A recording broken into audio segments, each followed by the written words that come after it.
Good great evening to ya. It's your girl Key. This is a quick live about family feuds at Christmas and how best you prepare yourself for that. But I want you to also think about strategies that you may need to have in place to assist you should it kick off. Now, I think it's important that we address the culture of your family because not everybody's family wants to have difficult conversations. Let's be having it. Some families avoid conflict and they never talk about difficult things. And if, for example, you're the person in the family who wants to have those difficult conversations, you can often be the scapegoat. So we need to be mindful. So one of the things, for example, about Christmas, then, if Christmas isn't being hosted at your house, do consider driving your own car. Driving your own car to the activity can also be helpful because it means that you don't get trapped waiting for another family member to go, and then you kind of feel like, well, you have to wait another 5 hours until they are ready. Good evening, my sister. Some family members are unnecessarily difficult. Big up, Franish, your girl Key. Some family members are unnecessarily difficult. And some family members are best in crowds. Some of us do ourselves a great disservice if we decide to be on a one-to-one with those individuals. Not good for us, especially if they're a drain and a leech.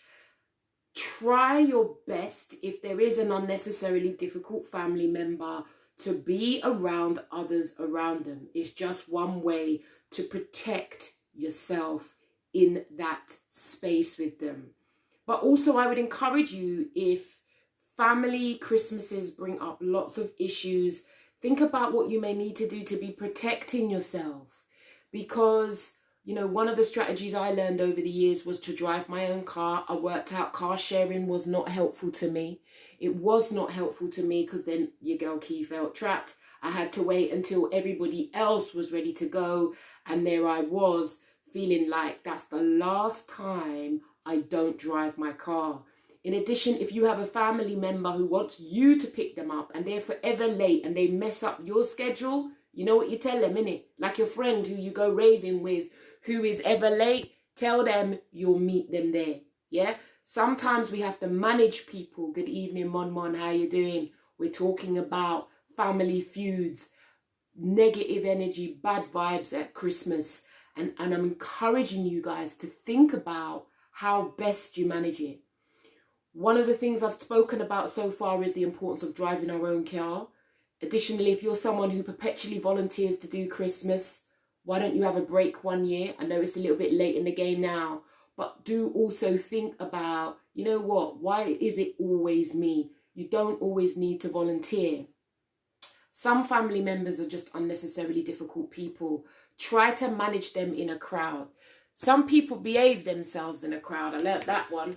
Yeah. Some people are better off in crowds. When you have them on a one-to-one, they start to play the little nonsense game. Yeah. So be mindful about those tricky family members and how you manage them. # circumnavigate them. Don't let them take your energy.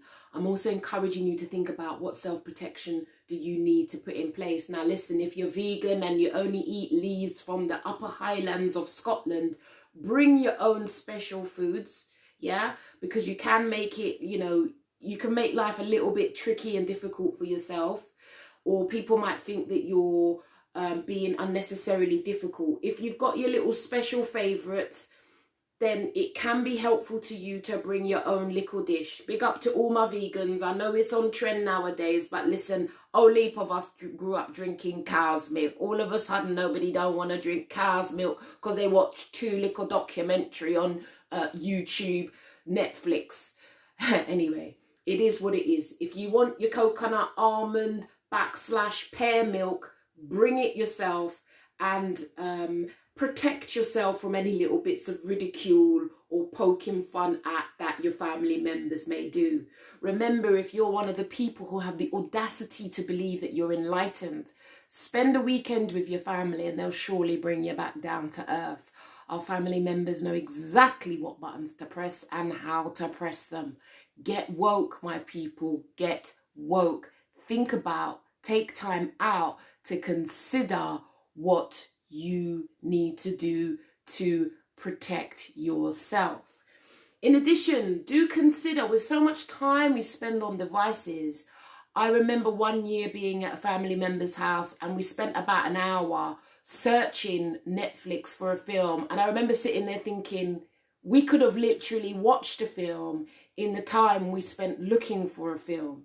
One of the things you could, I said to them, why don't we go back to 1, 2, 3, 4? And they were all laughing at me like, what, who does terrestrial television? Well, the thing about terrestrial television at Christmas, I don't care what anybody says, is there's always a classic on that you end up watching. But no, everybody wants to be online and watching the I think we watched Bird Song or something to do with a bird, and they were running around blind. To be honest, I wouldn't have minded a bit of Mary Poppins. Big up to all the Mary Poppins fans. Nothing wrong with that. Little bit of chitty chitty bang bang. You sing along, you know the songs. It's like going back in time. But everybody wants to be up to the time. If, like many of us, you're absolutely tired of screen time, then do think about family board games. I know my dear brethren there, Danielle D, is pushing the Ludi boards. She has a friend that has a Ludi board. My mother also brought hers out a couple of months ago, and that game was electric, and it was device-free time. The kids got into it. If you are thinking about your Christmas and you know it's going to kick off, or you have to spend your time and your money buying Christmas presents for people you don't necessarily like, but you do it because you're just doing it to make it look pretty, innit? I know it. I get it. Do let me know. Feel free to ask questions, because family feuds at Christmas, when you spend concentrated time with these people who are families, can be very difficult, in spite of what the news, the adverts tell us. Spending extended time with family can be difficult. I'd also encourage you to, if you are going to watch a family film together, it sounds silly, innit? But plan ahead. Because as I said to my cousin, we ain't doing this Netflix again next year. No one's sitting here scrolling through, oh, I've seen that. Then, you know, then no one, no. Just give a little 5 options and then let's watch what we decide. Do a poll or something. Conversations with family members, my people. Keep topics light. Remember, some family members love a drama. They love mayhem. And some of them are great at conflict. And they will start the fire.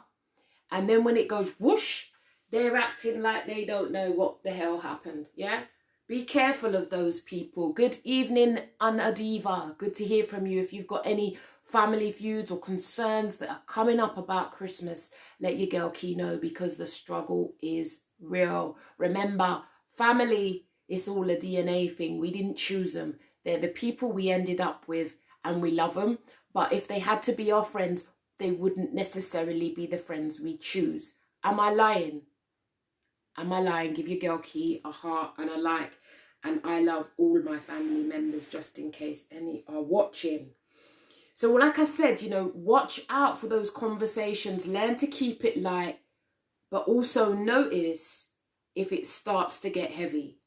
If it starts to get heavy, you need to consider whether you want to put your little 2 pence worth on the fire, or you're going to remove yourself. It depends on what stage of your life you're at the moment. I know I am at a stage where I just can't be dealing with the drama, so I wide berth it, go and wash up, find something for myself to do. So I'd encourage you to notice that, pay attention to that, because in families there can be lots of underlying issues that don't come to the surface, yeah? And so sometimes people can prod little side jokes, but actually that little top level side joke is really talking about issues that are far bigger. So pay attention. If, like me, you grew up not going for walks, then I'd encourage you to sometimes break up the day by going for that walk. Say you've overeaten, undo your top button and remove yourself just to get a little bit of air, a little bit of headspace. If the energy is a lot with your family, like pay attention to that. Also, if this was normal times, if your family live in some far-flung part of the world and you had to drive there, ask yourself, do you need to stay in a hotel? Because For some of us, we need to consciously limit our times with the ones that we love, our family members. May sound uncomfortable. It is what it is. So also remember to give yourself an opportunity to get out. Say that you need to get your steps up. Find a way to break the energy, to break the heaviness. That's your responsibility. I think another thing we need to be mindful of with family members is managing our expectations. You know, Christmas can be a very stressful time. Cooking en masse. Some of us might cook for, you know, few people. So when you've got numbers, it can create a lot of stress. So be mindful of that. Be mindful of the host. Think about, can you be attentive to the host? What might they need? What assistance might be helpful for them? Washing up is always a great one as well. Helps you to get out of the mix. But I'd encourage you to manage your expectations, because having high expectations can also be incredibly difficult. One of the reasons I'm talking about this topic today is because I'm also going to be on BBC Radio tomorrow talking about the very said topic, because family feuds at Christmas is a very real issue. It's one of the reasons why divorce rates are particularly high after Christmas. We know that solicitors will also be looking forward to a spike in business at just after Christmas, because, as I said before, spending extended time together can be incredibly difficult. If this speaks to you, feel free to ask your girl Key a question, because I know it's not just me out there who has these challenges. But in addition, if you have very difficult family members, my friends, you know, encourage yourself to limit your time. It doesn't mean you have to be up there from sun up to sundown, you know. Like, you might say to yourself, you know what, I'm going to arrive just before dinner so it don't look too bad. And I'm going to leave after dessert so it don't look like you just came to eat and leave. Make sure you bring 2 presents to make it look good, right? But limit your time. Do consider whether you need to limit your time at the place where you're going to be. Because that's also another self-care strategy. You have to learn to be able to look after yourself. Remember, people, no one's coming to save you. And the people who can hurt you the most, who can trigger your buttons, are indeed your closest people to you, which are your family. And you need to be conscious of that. Everybody has someone who triggers them the wrong way in their family. And also in families, we all have our roles. And family members are the most resistant to change. Yeah. So even though you read 2 books now and you've changed your life and you no longer go for mayhem relationships, Key, you sound like you're talking about yourself, right? People can still have a perception of you that's based on yesteryear. If you get caught up in trying to prove to family members how much you've changed and how much you've evolved, you're doing yourself a very great big disservice. I'll tell you why you're doing a great disservice. Because people have already made their minds up about you. If somebody's already made their mind up about you, trying to change their mind is a recipe for stress on your part. You cannot change people's mind. Me, psychotherapist, I do this every day. I don't change people's minds. So if you could understand that family members will be wedded to their viewpoint of you, your duty is not to change their mind. Your duty is to do you, be you, honor you, and consider how you need to protect yourself when, if for example, if you're not hosting Christmas and you're going into that difficult energy, then you need to be thinking about how best you cope and strategize to protect yourself.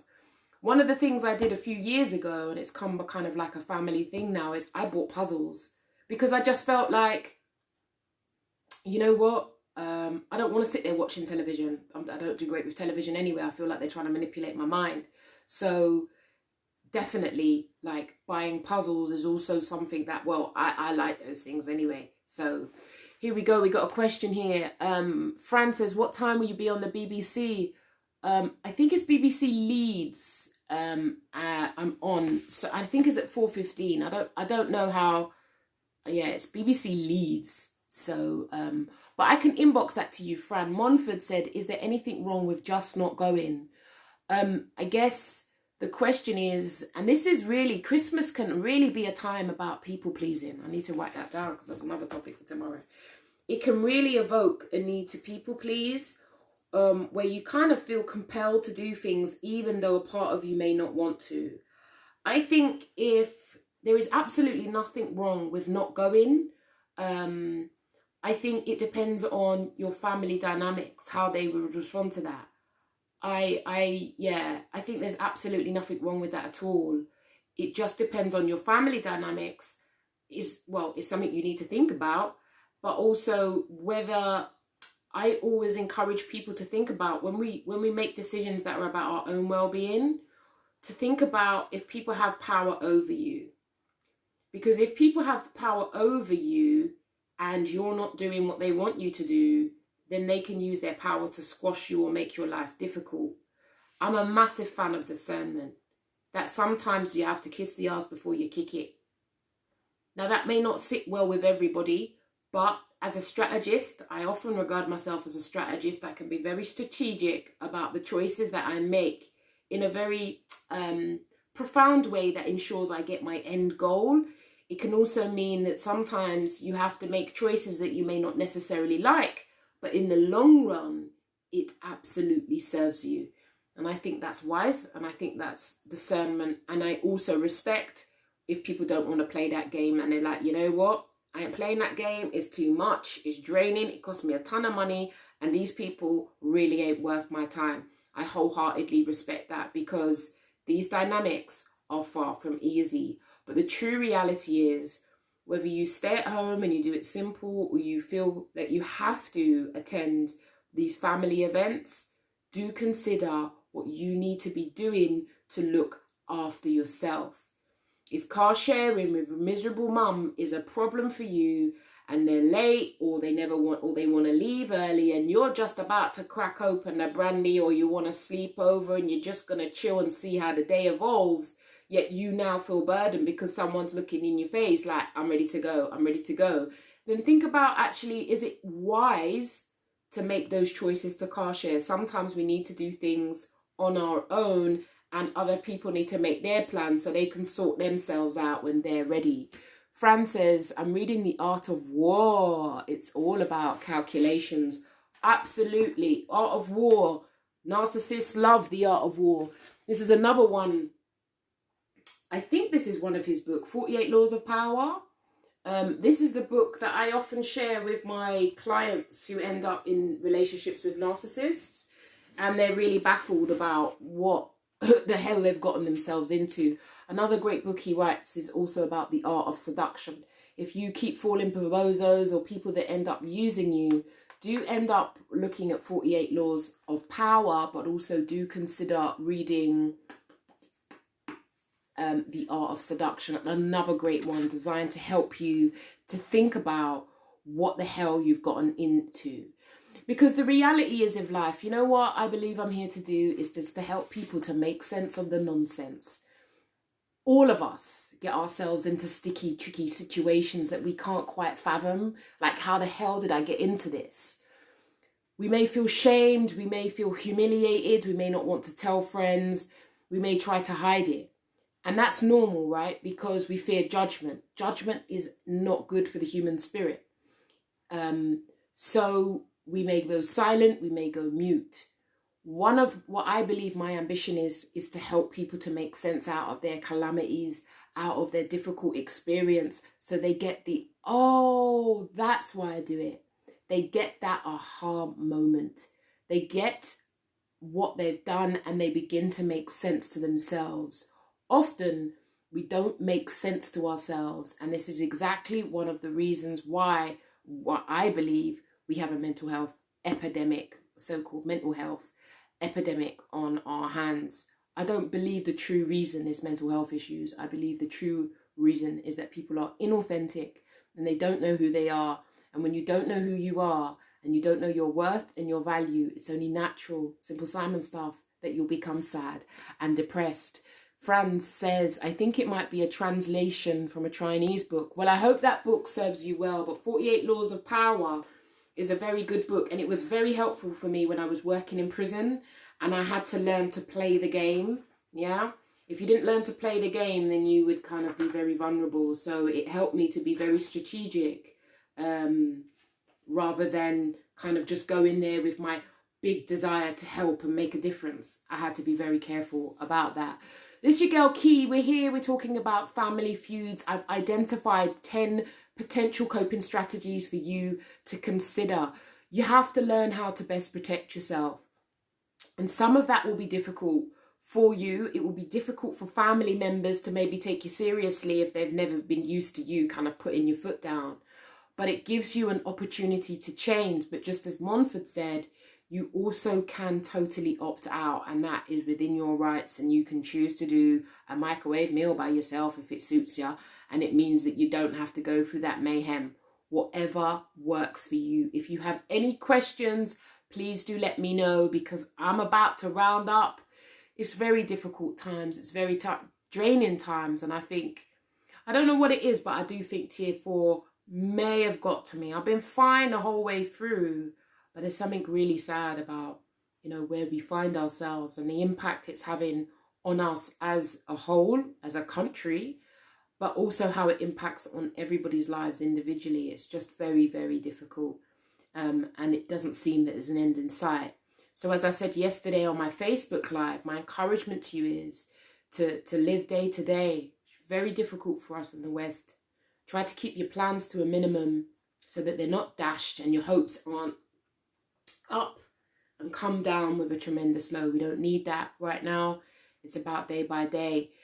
Hope this video might be helpful to just someone or one of the 5 million people watching me out there right now.